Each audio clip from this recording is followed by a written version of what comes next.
నమస్కారం అండి. ఈనాటి కమ్మని కథ పేరు తగిన విలువ. వినిపిస్తున్నది మీ విజయభాస్కర్.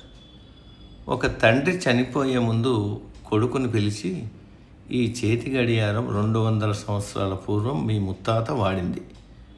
ఒకసారి నగల దుకాణం దగ్గరికి వెళ్ళి అమ్మటానికి ప్రయత్నించు, ఎంత ఇస్తారో అడుగు అంటాడు.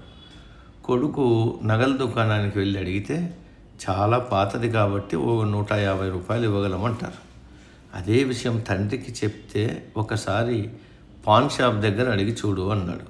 పాన్ షాప్ దగ్గర వెళ్ళి అడిగితే, బాగా తుప్పు పట్టింది, 10 రూపాయలకి కొనగలను అని చెప్తాడు. ఈసారి తండ్రి కొడుకుతో మ్యూజియం దగ్గరికి వెళ్ళి అడిగి చూడు అంటాడు.